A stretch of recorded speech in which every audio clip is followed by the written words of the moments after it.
Exactly. So it's like you should perform. Unless you perform as like a singer. Oh, okay, wait. I didn't think about that. I can play sing, right? Yeah. I can do crazy. What else can I? And they're like, oh my gosh, this not teacher.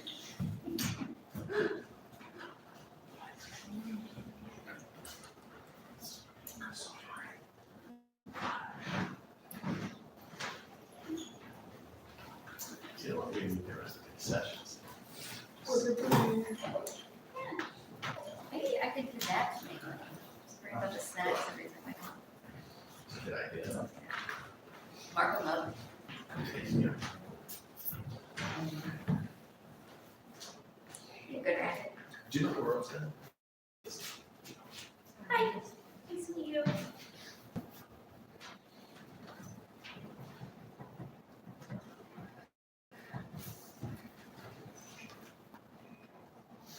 Do you ever do it?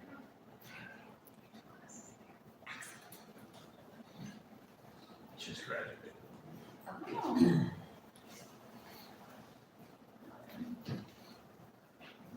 That's right. We need to do stand up now. You do stand up. Nice. You do stand up. Ed started to. Awesome. Stand up. What did I do? Stand up. Stand up. What are you doing right now? You're sticking right now. Yeah. It's been a really good show too, hasn't it? Yeah. Oh, you just stand up? There you go. Very Well, smart. Right, that's it. Oh, I was gonna, okay. No, Okay.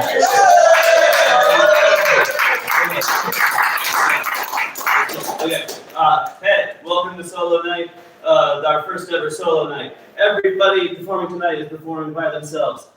There's 6 performers. All of them have very different, original, interesting takes on the solo improv form. And other announcements that I have to give. There's an exit sign right there. There's bathrooms through that same door. Window there. Ed there. Notepads. Camera.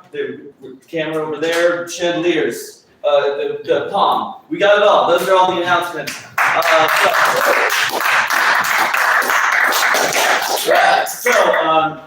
That's it for me. I am just going to let the performers roll from here. They have all developed amazing new and unique forms that I'm very excited for them to perform tonight. And we're going to get started with the person who is probably the most setup involved in his form. Let's give it up for Mike Harrington.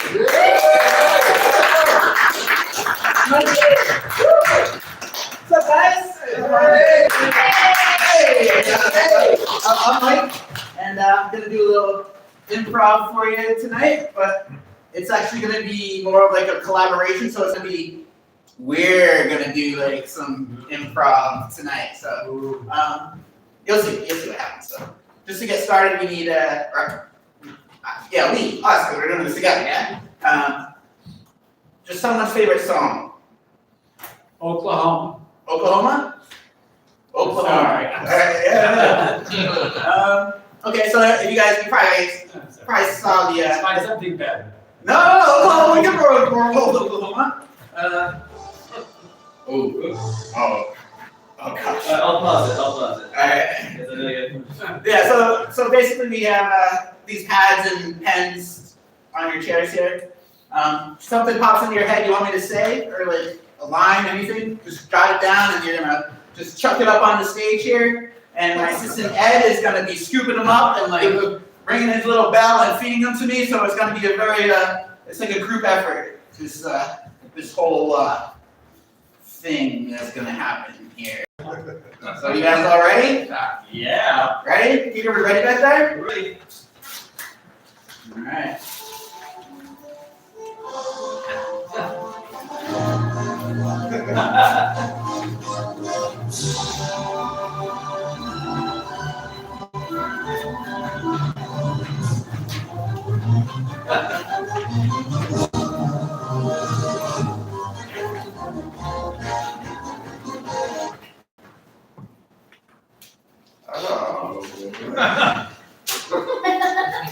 don't make it like that in Kansas anymore now, do they? They do not. Just so kiss me, you fool. Oh.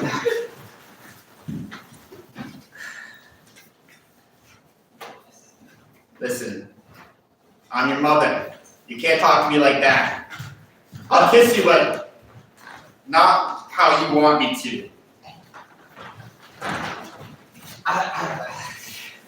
I'm sorry I made this weird, Mom. It's not what I meant. I'm starving for your affection. Well, ask to kiss me like a real man would. Well,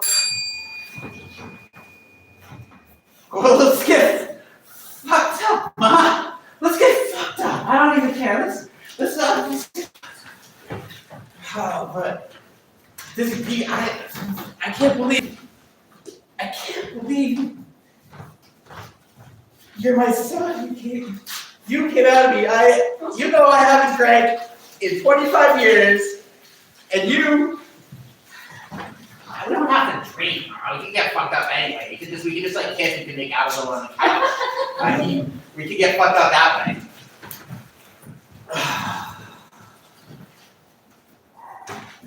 Fine.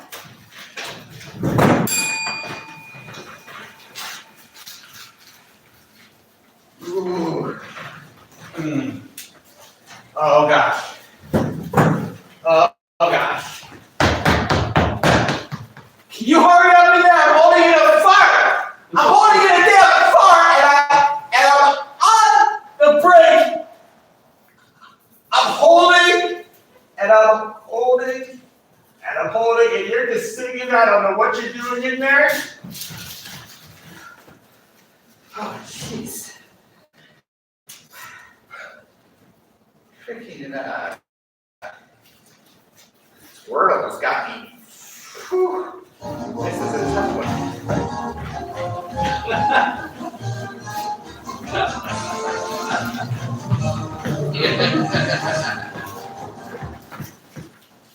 I'm still holding in that fart. Oh, jeez. You got. Freaking Taco Bell. I rarely eat vegetables or anything with fiber. Ah.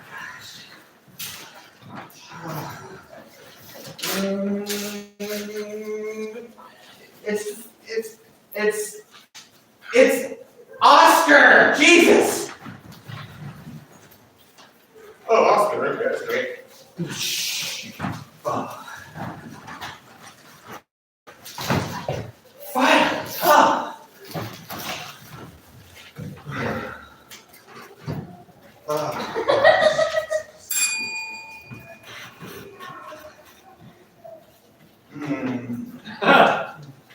I am in need of a chai latte. That'll really help things get the juices flowing. I wish,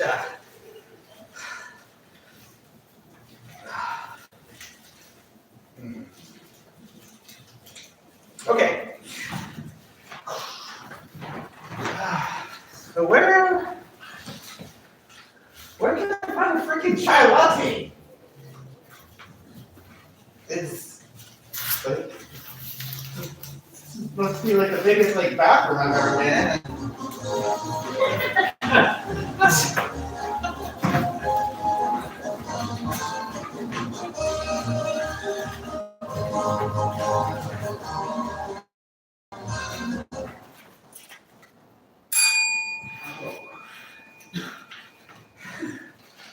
First date. Oh my gosh. I hope she likes my cologne. Because I ran out. There's a whole bottle. I mean, I've always been the silly kid. And not tonight. Not tonight. Tonight I will be the smell good kid. And she is going to love me. And maybe.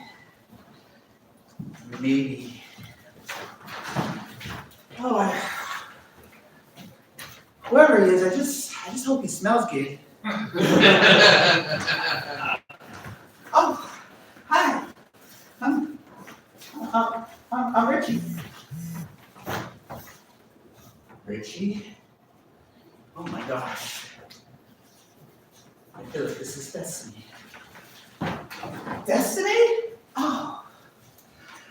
Gosh. So it really does pay off to not be the smelly kid, huh? Oh, wow. Oh, I just have 3 words for you on our first date, Richie. Oh yeah, you can say anything. Anything. Kiss me, you fool. Oh, you want me to kiss me? Yeah. How about a little foreplay first? Maybe a little weak, blork, robot.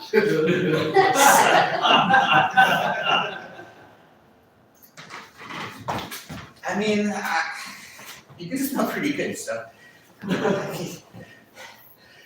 and you're a robot.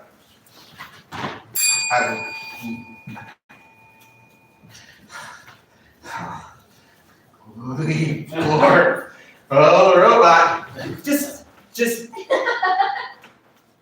I'll do anything. I'm really turned on right now, but just please don't kill me, okay? Please don't kill me.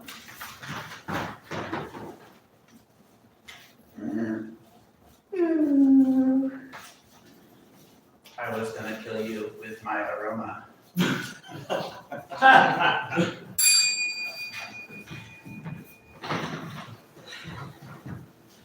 But unfortunately, I have more pressing matters. So, if you could just hurry up.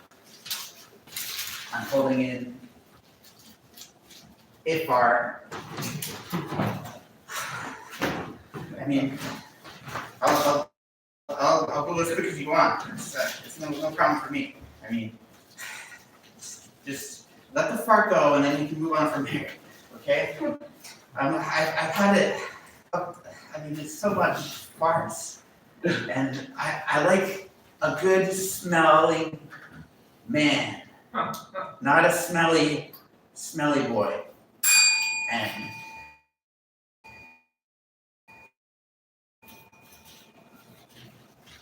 oh, you smell that? You smell that? I do smell that. It smells like love.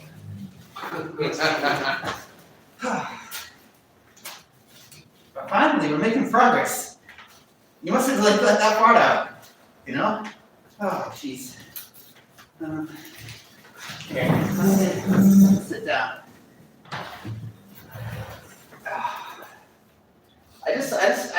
I really want to get to know you better, you know? I've never gone on a first date with like a smelly boy who actually smells good because he does himself in cologne, and he's also a robot. So, I'm just intrigued. That's all. I'm just intrigued.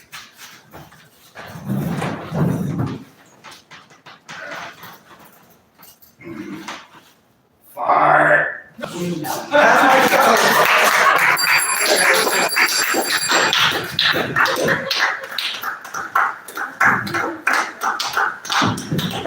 All right, thanks, guys. Next up, we got Roy and Drew. Yeah, come on up. Thank you, everyone, for this. You did a good thing. Oh, hello. My name's Roy Drew, like you remember that. Almost everybody knows me, but yeah, Roy Drew, a picture, so it's not that. Anyway, picture a park. We're at a park. And this is a park bench. Okay, tell. And first of all, just for information, could you tell me somebody who you might see in a park? Hot dog vendor. Hot dog. All right. And someone, or a word, just a word, any word. Balloon. Balloon. Oh.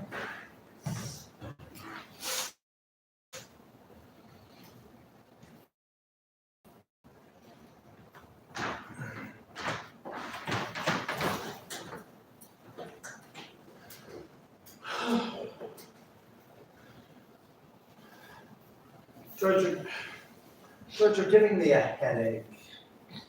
You're giving me a headache, George. Why am I giving you a headache? You're constantly telling me that you have a headache. Because I have a headache because of you. I've had a headache from you for 45 years! And you won't let me eat what I want!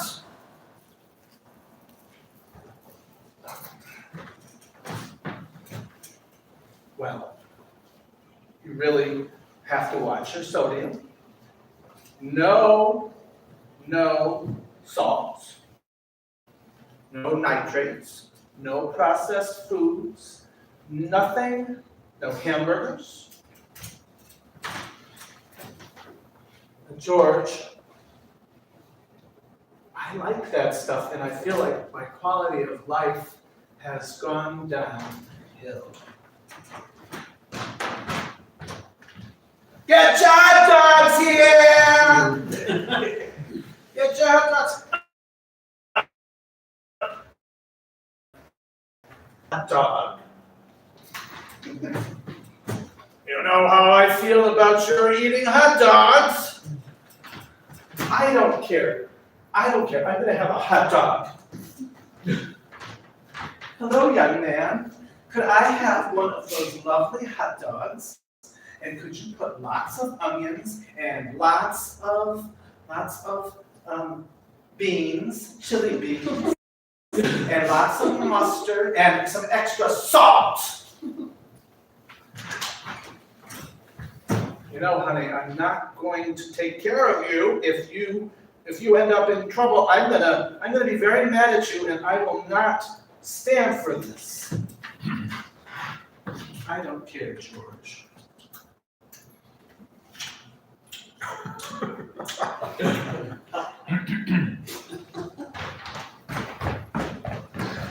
Grandma, the balloon. I got this balloon from the nice man over there. Nice man? Why are you talking to strangers? Well, he was over there, and he wanted me to go into his van. But then I decided that was a bad idea, and even a bad thing, so we're gonna erase that from the whole show. But there was a very nice, one of my friends from school, this is better. One of my friends from school, we don't deal with that shit here at Providence. One of my friends from school having their birthday party over there, and that's an actual place for them to have balloons. So, but this is fun. I have a lot of balloons. So, do you mind if I sit on your lap?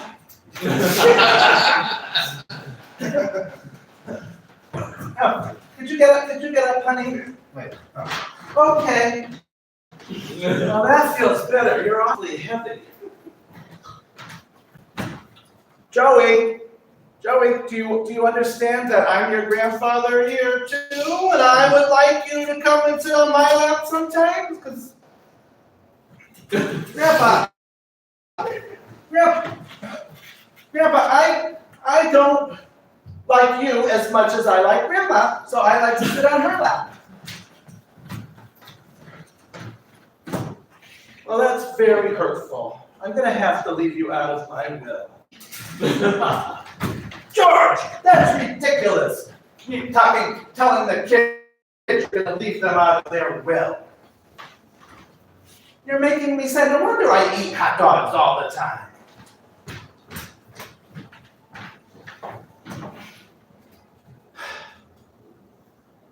I'm very frustrated with you.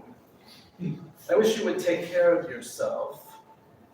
I'm very sad that you don't take care of yourself because look at this magical little child that I told you I was going to disinherit him, but that's just my joke. This is our future, and I want you to be around to enjoy it. Well, I want to be, but I need you to stop nagging me all the time. Oh my God, you guys are always having these conversations, and it's so boring, and I just want to play. All right, honey, just go play. I'll catch up to you in a minute. I'm sorry we're having this conversation. I'll try to do better. You sit here. Don't you eat a hot dog, because I don't want to have to take care of you. That's my show.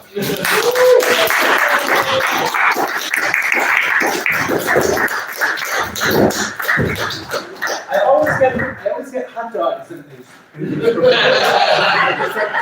Anyway, and so next, we already saw him doing double duty over here, helping Mike. Next up, we have Ed.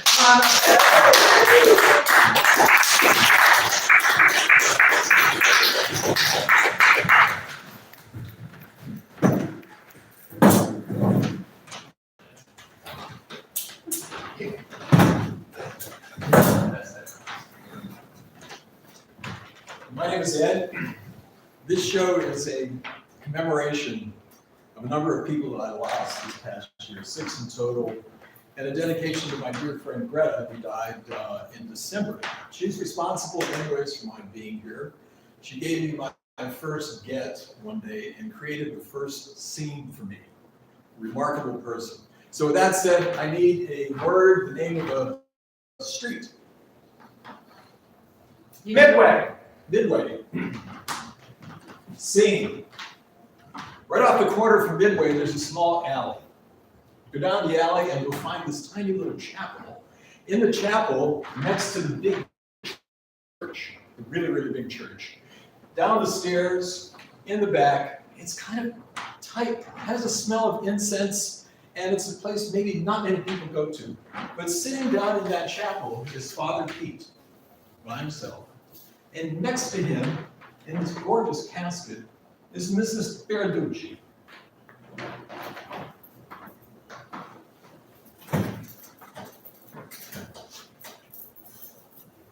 I used to be able to do my rosemary beads really well. I could count them. They gave me a lot of strength and courage. It got me through the day, particularly the days when we had these big celebrations. And people would come in, sometimes they were alive, most times, sometimes they were dead. And even when they were dead, there was joy, there was celebration, there was laughter, there was tears, there were moments that you just could not remember. And now, look over here. What is my job? I just sit next to her. She's doing really well. She's got the mahogany casket with the silk liner and gold handles on the side. So you must have been great, don't you think? Wasn't it working really well? But those days seem to have changed. It's not like that anymore. I don't know why. I guess time goes on. Nardos, yep, I'm here for the pickup. Anybody home? Father Pete here. Careful coming in the door. Mikey Moore! Mikey Mozzarella! Mikey Moore, my God! I haven't seen you since when was the last time? Yo, Father Pete, what are you doing down here? You don't belong down here. How come you're down here in this basement? It's my job now, son. I take care of them. I wait here. I do the prayers. I stand up every now and then and I go, Mache, Mamno, Nobisco, Morbiste, whatever it takes to make sure they're safe. And then you come along. Now, what's your job? You still delivering for Darlos? Yeah, you know, Father Pete, not like it used to be. I used to pick him up, it was a rush. I'd get him down to your place, you get him all dressed up, we do the service, and we get him out to the cemetery, put him in the ground. These days, not so much. I pick him up, I take him over to that place, we put him in a hopper, light the flame, push up the. Sometimes they come out in a box, sometimes they come out in an urn. You know, we're missing out on everything, It's not gonna change. It's always gonna be like that. Hey, Mike, let me tell you a story. You're not gonna believe this one. Maybe it'll give you some hope. The other day, I got a call from Netto's. They said, Father Pete, come on down. We need you right now. I said, what? They said, last rites. You gotta get here for the last rites. So I hop up, I get in the van, rush down, go up to the 4th floor, the door is open, I walk in, there's the whole family right there. They take me by the sleeve and they say, Father, Dom, he's over here, he's on his way out. Can you give him the last rites? I walk over, I look, and it's my old friend Dom from high school. Domine Pace, he grabs my arm. Pete, leave me alone for a minute. Give me the box. So he handed him his box. He reaches inside, he takes out an envelope. Glorious! Pays off the mortgages, takes care of the cars, the kids, you got no problems with life. Then, you always love this ring, my pinky ring? Take it, get what you can for it. Tom, the Cadillac, you never cleaned the white walls the way I wanted you to clean them. Now it's yours. Here's the keys. Take the keys, drive it until it drops. And Simone, you can tell everybody now that you weren't my daughter, that I treated you like you were my only daughter. Here, the rest of everything right out of the envelope. Oh, nothing left in the box. I'm done. Fuck the attorneys. Domine Pace Obispo. And we took him, and they took him out, and they put him away, just like they always do in situations like that. So that was a big thing for me today. It was really a big thing for me today. And Mike, I thought you'd enjoy that story. Hey, Pete, I got one for you. I got tired being down in Nardos, so I took a week's vacation. They told me to go to Maine. So I went to Maine, I'm on the coast, I'm in this little tiny shack. I stayed there for a week. I collect a lot of trash. And at the end of the day, it says, take to recycling center. You gotta do it. So I do. I go to this recycling center, and they're like police. You put the bottles here, you put this here and that there. But over to the side is all the junk that doesn't go in the recycling, and they call it a swap shop. I've never seen anything like that before. And I walk around, I look, I open the door, step inside, and it's like stepping inside the last scene in the Raiders of the Lost Ark, where the Ark goes down into that space, and you know you're never going to see it again. And the shelves in there are just like that. And I'm in there looking at the shelves, and I hear these people behind me. They must have been locals. The conversation goes like this. Oh my God, Effie. Look at this one, honey. It's way up here. It looks like a big jug, like a huge jug. I think they call it a urn or something like that. Let's get it down. Jeez, it's heavy. There's somebody in there. How'd they get, let's just put it right back on top. Now, Claire, you know that boy of mine ups and dies after he gets married. And what does his wife do? She takes him to the top of Mount Washington every spring, Memorial Day, right on the top, waits for the breeze, pops the top of that container, and poof, off the side he goes. Smoke. I learned not to get away when he went off to the side, came back down that day, and there it was. Now look, wow, my Lord. Now there's a papa urn and a mama urn. And baby, like you could put the whole family up there and you could start collecting those old things. Now, you know, one time when you brought your cousin up and we were going to shoot him over the side of the lobster boat, we did. We did that. We blew him over the side of the boat, and I'm standing there and I got my lobster roll and I got my Canadair Gansett, and I'm looking down and there's all this scummy stuff coming up alongside the shore. And your cousin said to me, the one from Somerville, says to me, no, what's all that scuzzy stuff? And I looked up and I said, remember Uncle Frank when you blew over the side? Well, yeah, that's him coming back. One more time again. And that's the way it was. Now, what do you think? Mike, what do you think about that story?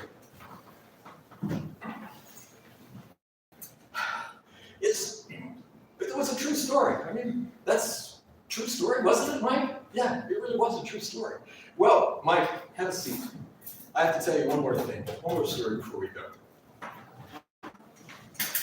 Oh, Flop Pete. It's not going to be that story again. We've been through this too many times now, too many times.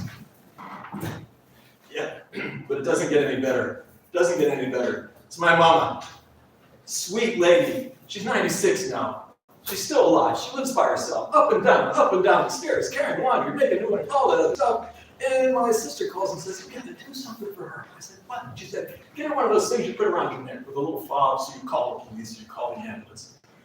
She talks to my mother, our mother, and our mother says, "Not gonna happen." So I get my brother on the phone. I said, "Talk to your mother, talk to our mother."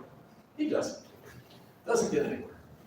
A couple more months go by, and I decide, okay, I got the goods. I'm the oldest one.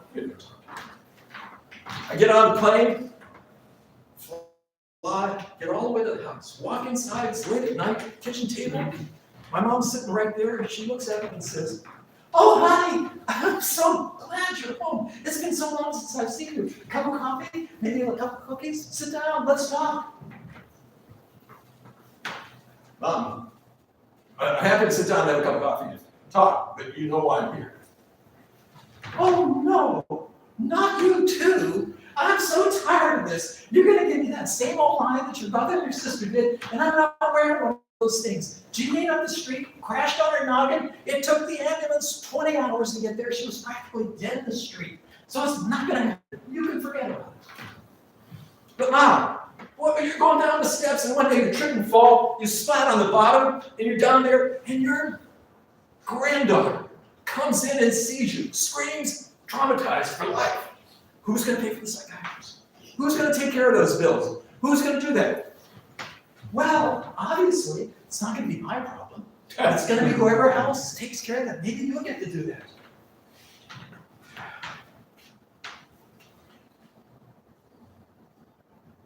I've had it with you.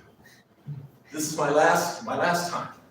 Did Jesus, did he come down in his glory and his raiment? Did he stand here right in front of you and say, "Mom, on December 5th at 12:22, dead"? Did he do that? Maybe. I don't know. He could have. I don't really remember. Mom, I'm done. I'm done with you. I hope you don't come back in a box. I hope you come back in one of those really nice urns. That's my show.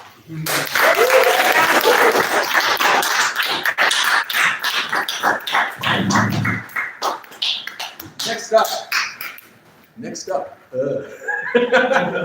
Yes, of course. Listen to that.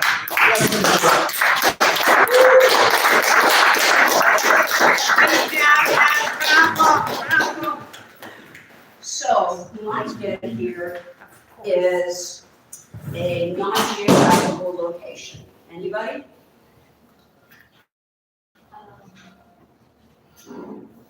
Second. A non-geographical location, like not a pin on it, barn. A barn. Okay.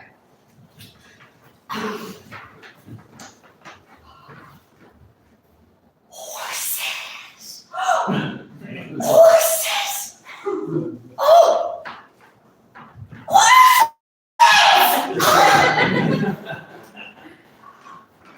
And they're pooping. There's horse poop. Oh. There's a pile come up here. As tall as me. Oh my goodness. No, I don't want to build a snowman. I want to ride the horse. What do you mean we don't get to? What?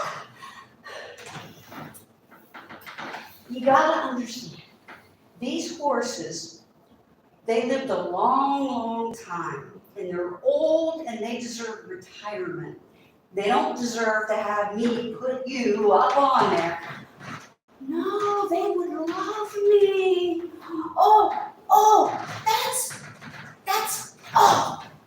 That's all I want, Mom. I want them to love me, lick my ear. Yeah, and it's okay if they poop. I'll pick it up. Can I have one? No, two. Can I have two? You can't ride it. Okay. That's never happened in my childhood. Ever, ever, ever.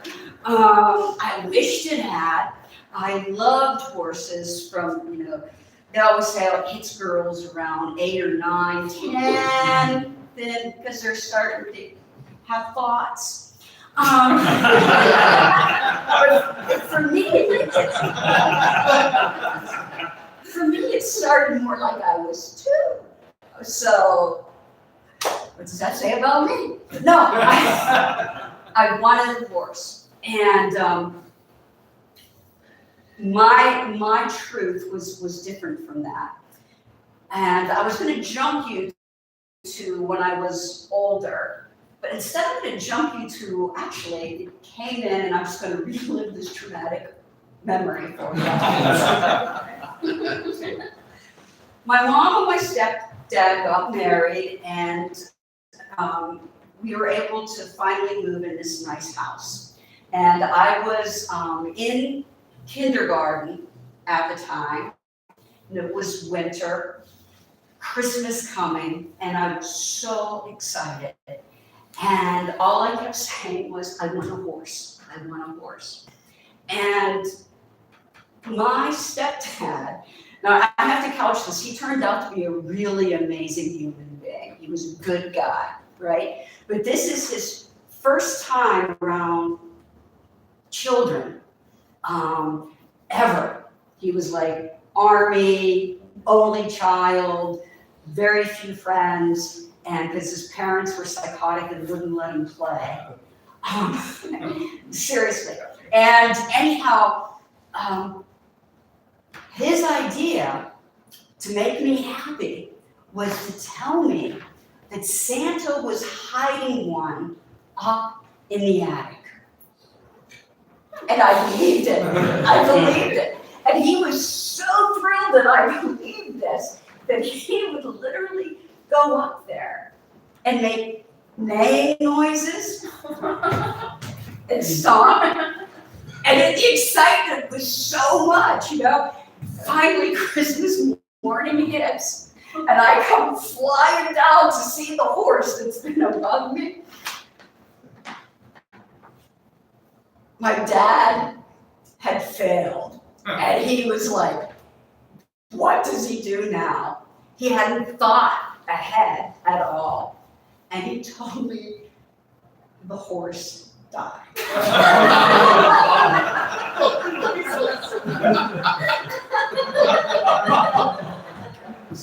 So my kindergarten Christmas. No, it was first grade. I was a little more mature. That's right, it was first grade Christmas. I could handle it. So now I'm just going to go forward to 6th grade.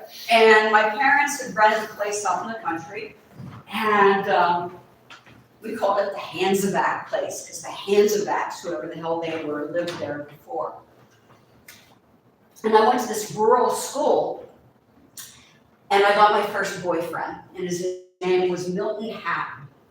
And I got invited to a birthday at his house. And I knew he lived on a farm. And I was still so excited. Not about Milton and the birthday as much as he had a farm. And so, I'd seen farms and barns and movies and in books and everything. And I knew what I was in for, and I was excited. And we get there, and he had me come early, because I'm his new girlfriend, 6th grade.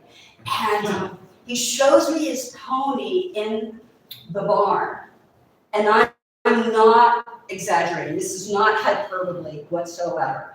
I am looking at this little shed, maybe like the eighth of the size of a normal barn, and there's 3 horses in stalls, and they're literally standing on packed manure. And there is manure over on the one side. We're talking like 8 feet high. It's like literally they're trying to just fling it up as far as they can. And there's chickens on the pile. And the horses are smeared in excrement because of, dealing with this all the time. And yeah, I still love horses. So, thank you.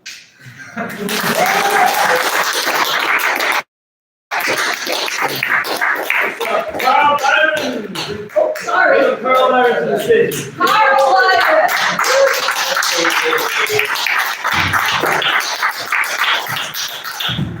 Hi, I'm Carl, and I'm talking to myself.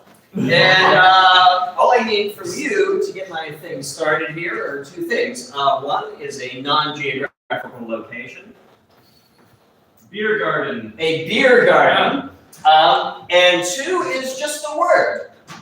Pink. Pink. All right.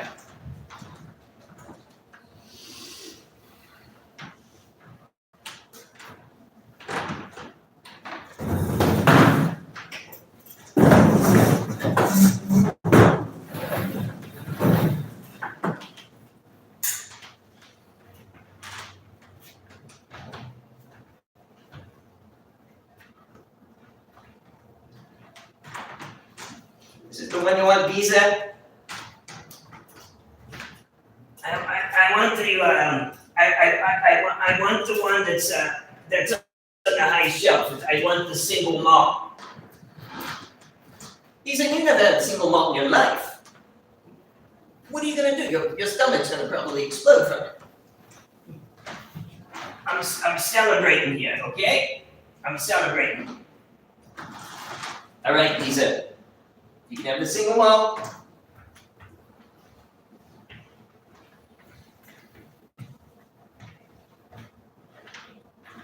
But I cut you off at 1 drink, okay? You know the deal. Yeah. Yeah, just one drink, and that's it. Now, Visa, this is pretty expensive stuff too, you know. This is 16 years old. You gonna be able to afford this? Yeah. I got my check on Friday, and I told you I'm celebrating, and I want the single malt. Okay, Visa. Here you go. You know what? All right, I give you a double. All right? I said 1, but that's it. This is 1 for you, and then you're done. Look, I'm gonna put the bottle away. Don't chug it. I'm telling you, that's all you're gonna get. You cut off. Remember, we had this deal. I'm trying to help you out here, Visa. Okay? You come in every week, and you drink too much, and on the floor, and I gotta drag you out, and then you wake up, and you're in the holding cell. And this has just gotta stop, okay? But Louis, you sell liquor for a living, so and how can you say that? Because I've known you probably the last 20, 25 years, you started coming in here right out of high school. And, back then we could drink a little bit younger.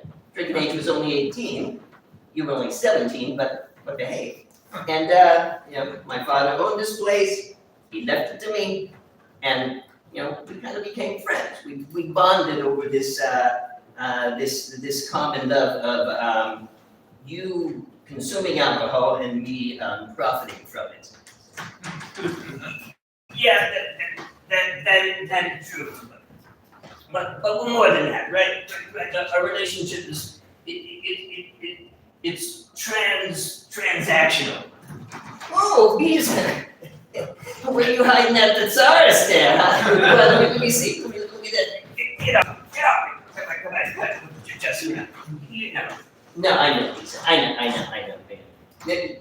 You were valedictorian, weren't you? You know that I wasn't valedictorian. I was beat out by 2 other people, so. But I did pretty well in school, and you know, it looked like I was going in a very good direction, but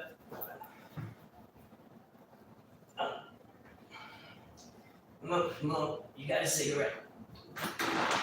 That's it. Hold on. Somebody left some. Here you go. There's like 3 lucky strikes somebody left you on the bar the other day. You can have them. Here you go. There you go. Thank you. Okay, Lisa. You know, I really have one of those myself. Don't tell my wife, okay? Oh, God. I forgot how nice smoking was in terms of just, it's the best way to kill yourself. I mean, it's the most pleasurable way. And so, and it takes a long time usually, and sometimes you don't die from it too, which is.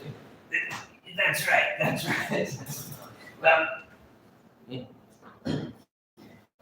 I'm glad you enjoyed yourself. You should have the occasional smoke every now and then, but yeah, damn, this is really smooth, and I really appreciate it, so. Yeah, what's going on though? You said you were in here celebrating something. It's certainly not your 3-month trip. Yeah, that's not really fun. You shouldn't joke about dependency. And so, I know, but you know, remember, I sell alcohol for a living, so I'm kind of a drug dealer in a sense, and you know, I do profit from this. So, but anyway, what are you celebrating, Lisa? well, I kind of got some news later this.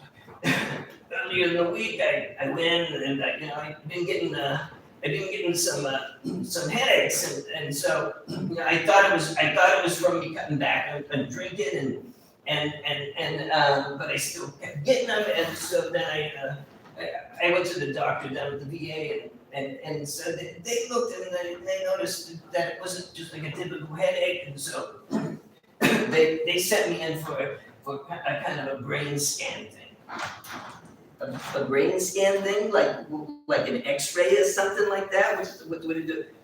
Well, it's like that, but they kind of like put you in a tube. You're sort of like the inside of a corn dog, and they just kind of roll you into this big thing, and then you sit there, and it makes all these noises like ka-chunk, ka-chunk, ka-chunk, and it's kind of interesting. But they let me listen to whatever I wanted to hear, and I actually fell asleep for a while. So, but anyway. The point being is I got the test back from the doctors, and it turns out that like deep inside my brain there's this large thing that's not brain, and so that the doctor says that you can't have not brain in your brain, and it can be kind of problematic, and. What problematic how?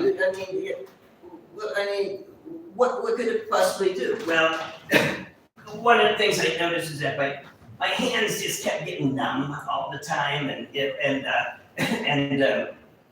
I just thought it was from how I slept funny, because when I sleep I like to really sleep on my back and lay back, and I think I thought it was the circulation problem, but it turns out that it's not circulation.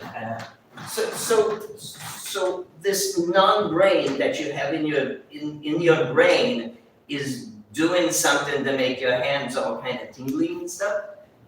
Well, it's doing more than that, because it's kind of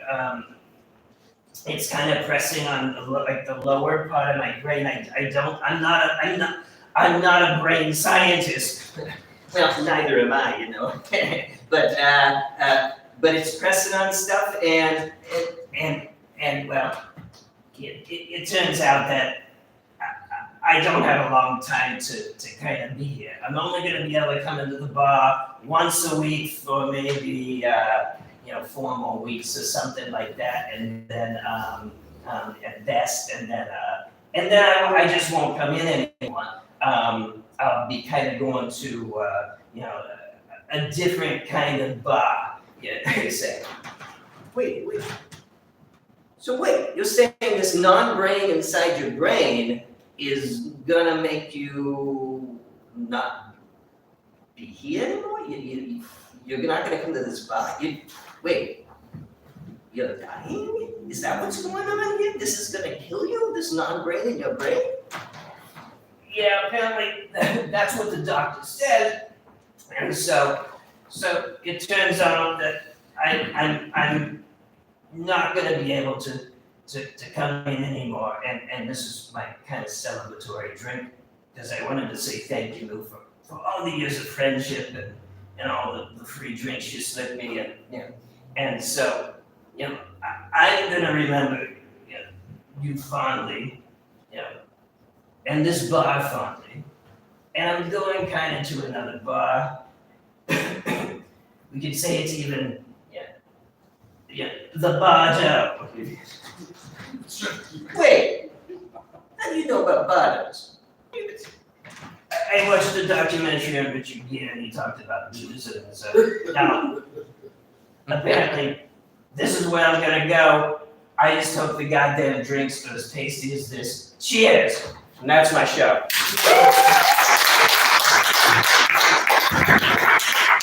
Thank you. And next up we have Nicole.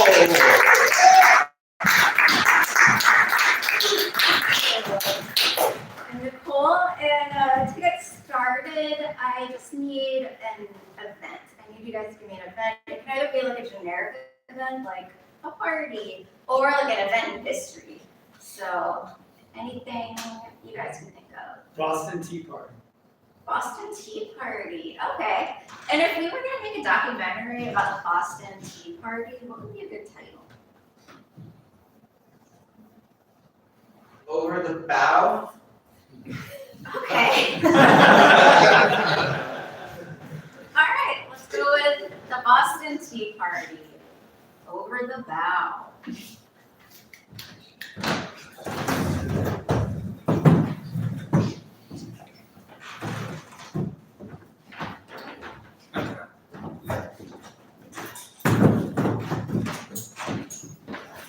Hi, Nancy Walters. This is my husband, Brad Walters. We are historians. New England is basically our main focus, right? Honey, he actually can't talk. He had his tongue cut out by it was a case of identity. His tongue was cut out by the Mexican drug cartel when we were on our honeymoon in Mexico. It was just, he kind of, right, honey? Yeah, so, anyway. I mean, it's amazing, like, our marriage has actually gotten so much better now that we've worked. Anyway, we have recently written a book together about the Boston Tea Party, particularly focusing on the boat and, the bow and the deck and other parts of boats that you all know, I'm sure, if you're watching this documentary. But yeah, it's the Boston Tea Party was quite the tea party. Right, honey? Uh-huh. And they just dumped all that tea. They just dumped it and dumped it because they were just so mad, And of course, any of us would be in that case, like just paying taxes and it's one thing that besides the boat, of course, you may recognize us from recent episodes of Ancient Aliens. The ways in which aliens have influenced our history. And we do believe the boat that was used to carry the tea that was dumped during the Boston Tea Party was a UFO. Yeah, I know. He agrees. I mean, this is, an opinion that not many people besides ufologists would agree with. A ufologist is someone who studies UFOs, in case anyone doesn't know that. It is a science. Some people disagree, but it's a science indeed. So yeah. Ancient aliens really, they have had such a influence on our history here in America.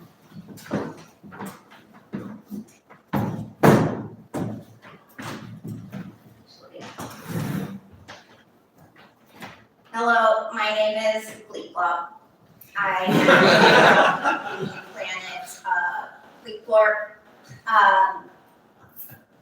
We are an ancient race of aliens. We live to be thousands of years old. I just want to say, as a representative of the Fleetflor, or whatever I said before, peoples, we had nothing to do with the Boston Tea Party or anything in American history or human history in general. This is something that, for some reason, human beings can't deal with the fact that they have done things on their own.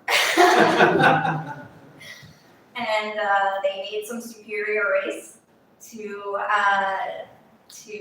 give them the skill necessary to build pyramids and throw tea into rivers or whatnot. No, thank you.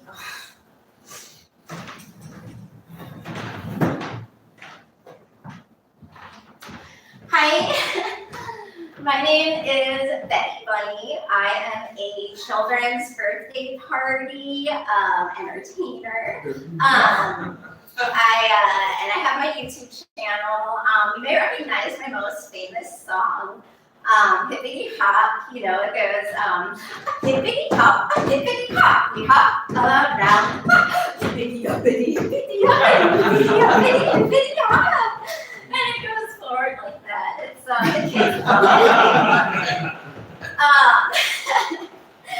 anyway, my great-great-grandfather was part of the Boston Tea Party, and as a descendant, I feel like I know him and know what he was going through, as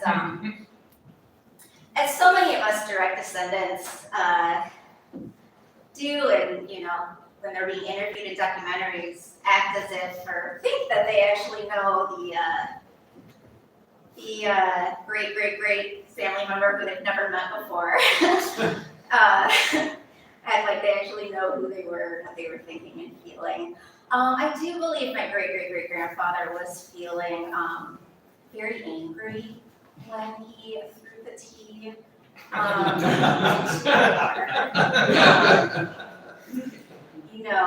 As one of his descendants, I feel that anger within me. Even right now, I feel like I could just go to a river and dump tea in it, just to feel what he was feeling. And I really think I got my love of costumes. I'm here in my bunny suit right now. I think I got that love of costumes from him because he dressed up as a Native American, or as he would have said, an Indian, or apparently when the white man came to America, they thought they were in India. And they continue to call, a lot of people in America still call the natives Indians, even though we're nothing to do with India whatsoever. So yeah, my great-grandfather probably, great-great-great-grandfather, sorry, probably did that too. But yeah, yeah.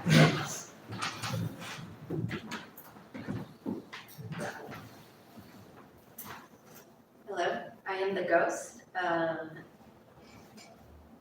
Johnson Western Hofferton, who, unfortunately, history books have not remembered my name. I resent them very, very much. The Boston Tea Party was my idea. And I don't seem to be getting any credit for it. This is why I'm a ghost. I am filled with rage, and until I'm avenged, I will be haunting this area forever. Someone avenge me, please!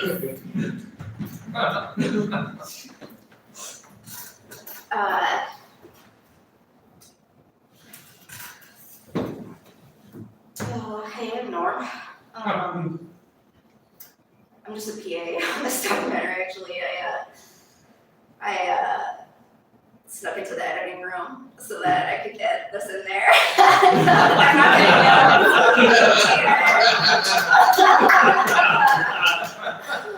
That's right, the director's an asshole. I said it, and now everyone in the production's gonna hear it. Okay.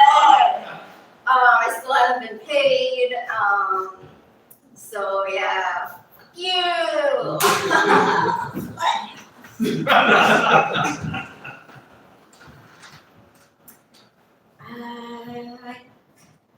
Running out of time, so the end.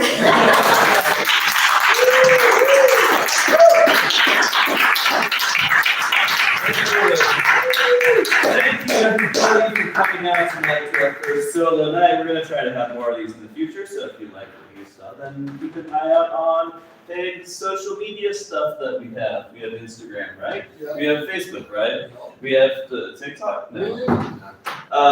Some, I don't know, Flickr? Friendster, we have Friendster. Thank you all. These kinds of shows are really awesome to me. I really like these sorts of things. So thank you, audience, for coming out, and thank you, performers, for agreeing to perform tonight. Thank you, everybody. Have a great night.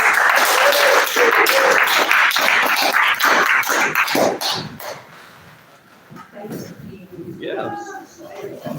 Good job, everybody.